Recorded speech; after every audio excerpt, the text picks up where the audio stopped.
오늘 로마서 강의 21번째입니다. 로마서 12장 14절부터 21절 말씀을 봉독해 주시겠습니다. 너희를 박해하는 자를 축복하라. 축복하고 저주하지 말라. 즐거워하는 자들과 함께 즐거워하고 우는 자들과 함께 울라.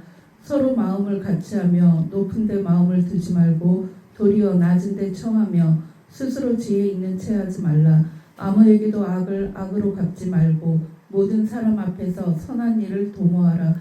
할 수 있거든 너희로서는 모든 사람과 더불어 화목하라. 내 사랑하는 자들아, 너희가 친히 원수를 갚지 말고 하나님의 진노하심에 맡기라. 기록되었으되 원수 갚는 것이 내게 있으니 내가 갚으리라고 주께서 말씀하시니라. 네 원수가 줄이거든 먹이고 목마르거든 마시게 하라.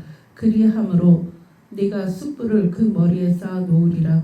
악에게 지지 말고 선으로 악을 이기라. 아멘. 예, 큰 주제로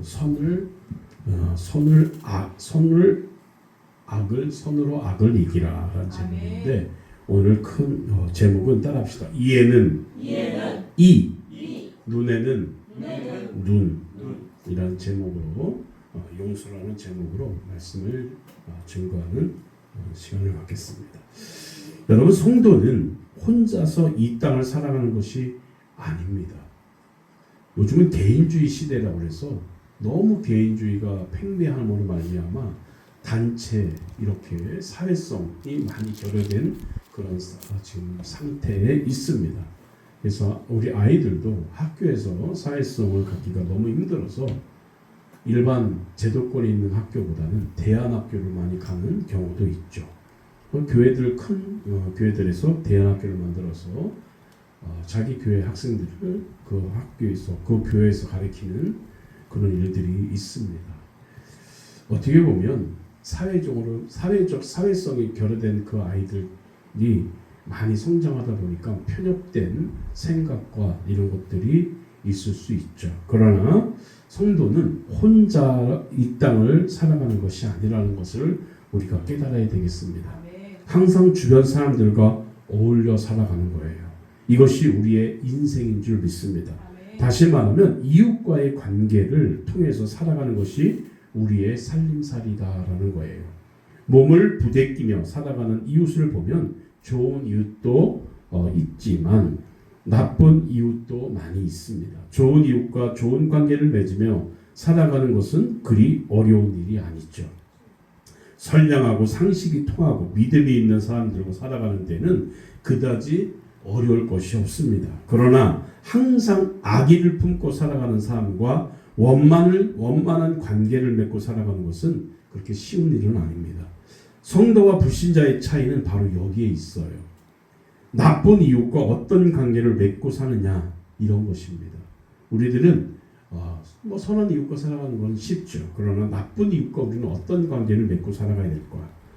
나쁜 이웃을 우리 적으로 생각하고 또 그런 마음을 가지고 대하는 것이 보통 사람들의 모습입니다.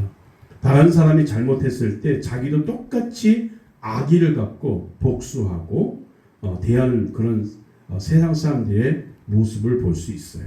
그러나 나쁜 이웃을 향해서 그리스도의 말씀대로 용서하고 축복을 베푸는 것이 참된 그리스도인의 모습이 되는 것입니다. 오늘 본문에 말하려고 하는 요점은 너희들이 인생을 살아갈 때 좋은 이웃과 나쁜 이웃이 있을 것이다. 그런데 그 중에서도 나쁜 이웃들이 많을 때 그들을 어떻게 대하여야 하겠느냐, 그런 말씀이 되겠습니다. 결코 쉬운 일은 아니에요. 그렇지만 말씀 그대로 순종할 때 하나님의 아들이라는 칭호를 받고 또 이 세상을 변화시키는 힘을 입을 줄 믿으시기 바랍니다. 먼저 우리가 어떻게 살아라고 권면하고 있죠? 14절 보니까 너희를 핍박하는 자를 뭐하고? 축복하라 그랬습니다. 저주하지 말라라는 거예요. 이것은 나쁜 이웃을 대하는 성도의 첫 번째 자세입니다. 성경은 말하죠. 그런데 이 말씀은 우리의 본능에 거슬리는 말씀이 될 거예요. 우리의 본능은 악을 당할 때 더 큰 악으로 복수하는 것입니다. 모든 인간에게는 복수 심리가 있어요. 그래서 다른 사람들에게 뺨을 한 대 맞으면 한 대 맞은 데서 그치는 것이 아니라 상대방의 턱을 아예 날려버립니다. 오죽하면 대로 주고 말로 준다. 대로 받고 말로 준다는 우리의 속담이 있겠습니까? 너는 나한테 한 대 때리지만 난 너 패 죽일 거야. 이런 식의 복수 심리가 있다는 거죠. 몇 해 전에 북한 당국자가 우리 한국을 회담하면서 서울을 불바다로 만들겠다. 이런 적이 있었어요. 그런데 그 다음날 우리나라 신문에 어떤 보도가 나왔는지 알아요? 서울을 불바다로 만들면 평양은 피바다로 만들겠다. 이런 신문의 보도가 있었어요. 그러면서 통쾌하지 않았습니까? 너희들이 서울을 불바다로 만든다? 그럼 평양은 내가 피바다로 만들 것이다. 이게 복수심리죠. 이게 인지상정이죠. 본능적인 태도입니다. 그러나 그리스도인들은 불바다로 만들겠다 하는 사람에게 피바다로 만들겠다라는 것이 아니라 은혜의 바다로 만들겠다. 이렇게 말할 수 있어야 되는 거죠. 그래서 구약의 율법을 보면 이에는 이, 눈에는 눈으로 라는 여러분 말씀 들어봤죠? 이것을 다른 말로 하면 동상동해법이라고 합니다. 이에는 이, 눈에는 눈. 성경을 읽으면서 많이 배웠다고 하는 사람들이 구약 성경은 참 잔인하다. 어떻게 이를 이렇게 상하게 하고 상대방의 이를 뽑아버리느냐. 말이 되느냐. 상대방의 눈을 상하게 했다고 어떻게 똑같이 상대방의 눈을 상하게 하느냐. 너무나도 잔인한 방법이다. 어떻게 하나님이 이런 방법을 우리에게 주셨냐. 말도 안 되는 거 아니냐. 이렇게 말하는 분들이 있죠. 그러나 이 말은 당시 상황을 잘 모르는 사람들이 하는 말입니다. 당시 상황에서는 이에는 이, 눈에는 눈으로가 최고의 답이었어요. 이게 무슨 말이냐.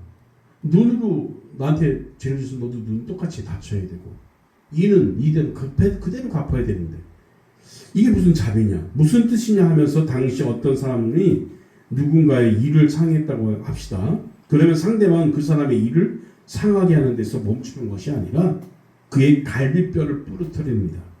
어떤 사람이 내 한쪽 눈을 상하게 했다고 합시다. 그러면 상대방의 눈만 건드리는 게 아니라 그의 목을 내리쳤다고 합니다. 이게 인간의 모습이죠. 이런 복수 심리를 알고 계신 하나님께서 악을 더 큰 악으로 갚지 말라. 복수의 악순환을 따르지 말고 너희가 당한 만큼만 갚아라. 하고 복수의 한계를 정해 주셨다. 그 말이에요. 이거 최고의 자비죠. 응? 우리는 지금도 그러잖아요. 예수 믿는 사람조차도 나한테 해코지했어? 너는 더 당해야 돼. 하면서 복수 심리를 가지고 있잖아요. 여러분 없기를 바랍니다. 그것만큼만 더 하지 말고 딱 그만큼만 해라. 하나님이 정해주셨어요. 구약 시대에 나타난 하나님의 사랑 표현인 거예요. 인간의 복수 심리는 성령의 법이 없이는 절대로 잠재울 수가 없습니다. 성령을 통해서만 잠재울 수 있어요. 우리는 항상 원통하다고 하죠. 여러분 원통한다는 말 들어봤죠? 우리도 분하다고, 원통하다고. 여자가 하늘 품으면 어떻게 한다고요? 5월에도 5월달, 6월달에도 서리가 내린대요. 여자가 하늘 품으면. 이게 바로 보통 사람들이 갖고 있는 심리예요. 복수할 힘이 없으면 노래를 불러서라도 하늘 풀라고 말합니다. 남북한 사람이 같이 모이면 국가 대신 부르는 노래가 아리랑이야. 아리랑. 들어보셨죠? 그래서 아리랑이라는 노래를 많이 부르잖아요. 북한 사람도 아리랑 부르고 한국 사람도 아리랑 부르고. 내용은 어떤 의미에서 문제가 있어요. 이 아리랑 노래가. 아리랑 아라리요. 아리랑 고개를 넘어간다. 그 다음 가사가 뭐죠? 나를 버리고 가시는 님은 심리도 못 가서 발병한다. 이 복수 심리 아니에요. 네? 나를 버리고 가는데 갈 테면 가라. 그러나 너 가긴 가지만 심리도 못 가서 발가락에 암이라도 걸려서 넘어지라는 것이에요. 일종의 저주시죠. 저주시. 나를 버렸는데 어디 잘 되나 두고 보자. 이 말인 거예요. 그런 심리가 깔려있는 말이에요. 이게 한국 사람들의 마음 깊이 자리 잡은 복수 심리라는 거예요. 당장은 힘이 없어서 복수를 못하지만 말로라도 저주하겠다. 노래를 통해서라도 내가 넘어지기를 원한다 하는 독한 복수 심리의 표현인 노래입니다. 그러면서 우리는 스스로 한의 민족이라고 하죠. 대한민국을 무슨 민족? 한의 민족. 한. 하지만 이것은 우리 민족의 정서일 뿐만 아니라 모든 인간의 정서이기도 합니다. 나에게 피해를 준 사람에게 저주를 해서라도 넘어지기를 원하는 것, 이것이 인간의 모습인 거예요. 본문은 무엇을 말하고 있습니까? 이는 이까지만, 눈은 눈까지만 갚으라고 하는 게 아니에요. 너희를 핍박하는 자들을 뭐하라고? 축복하라고. 뭐하라고요? 축복하라고. 우리는 막 조그만데 난 더 크게 얘기하고 그 사람 조금 소리 나는 더 크게 얘기하고 막 그러잖아요. 이건 잘못된 태도입니다. 예수 믿는 사람들은 그러면 안 돼요. 축복하셔야 됩니다. 이 태도는 세상의 태도와는 전혀 다른 모습들입니다. 세상적 태도에 대한 개선이 아니라 원천적으로 혁명적인 접근이 필요합니다. 주님께서는 세상의 방법이 아닌 전혀 다른 하나님의 방법을 가지고 살라고 말씀하신 거예요. 성도가 이 땅을 살아갈 때에는 세상의 질서가 아니라 하나님의 질서 안에서 살아가야 한다는 것을 우리에게 보여주셨습니다. 원수와 핍박자를 축복하라는 말씀은 우리의 상식과 충돌하죠. 우리는 어떻게 해요? 원수를 갚으라고 하지 않습니까? 우리는 그렇게 하면 안 돼요. 본능과 충돌하지만 예수 그리스도를 구주라고 믿는 저희들은 이런 모습을 갖지 않기를 주의 이름으로 부탁드리겠습니다. 너가 성경에 그랬잖아. 이는 이로 갚으라고 눈은 눈으로. 그 대신 우리는 원수를 뭐하자? 축복하자. 뭐하자? 축복하자. 한 대 뺨을 맞으면 다른 뺨도 돌려대라 그 말이죠. 우리는 어떻게 해? 한 대 뺨 맞으면 턱주간을 날려버리. 절대 그러지 마셔요. 아셨습니까? 물론 이건 성격적으로 기질적으로 문제도 있지만 그 성격과 기질을 넘는 건 하나님의 능력이에요. 아시겠습니까? 그 성질을 죽여야죠. 모세도 성질을 부렸다가 가나안 땅에 못 들어갔지 않습니까? 모세 잘못이 아니에요. 백성들이 원망하니까 그렇게 40년 동안 개들을 데리고 다녔는데 계속 원망하고 지도자들을 망가뜨리는 건 누군지 알아요? 회중들이에요. 정말 어떤 목사님이 선하게 목사를 감당하려고 했는데 사람이 많다 보니까 계속 불평불만하니까 목사가 성질이 부리게 되고 화가 나고 그러지 않습니까? 우리들이 이런 모습들이 없어야 될 줄 믿으시기 바랍니다. 그런데도 불구하고 그렇게 하면 안 되지 않습니까? 우리 예수님이 그런 길을 걸으셨고 우리들도 그를 걸으라고 말씀하셨기 때문에 우리는 그러지 말고 주님 안에서 승리하는 저와 여러분 되시기를 주의 이름으로 부탁드리겠습니다. 이에는 이 눈에는 눈이라는 말씀을 악용하지 말고 우리는 축복합시다. 따라합시다. 원수를 축복하자. 이런 모습이 저와 여러분에게 충만하기를 주의 이름으로 부탁드리겠습니다. 다 같이 통성으로 기도합시다. 하나님 앞에 원수 갚는 것이 아니라 축복하는 저희들이 되게 해달라고 이 시간 다 같이 통성하여 기도합니다. 아버지 감사합니다.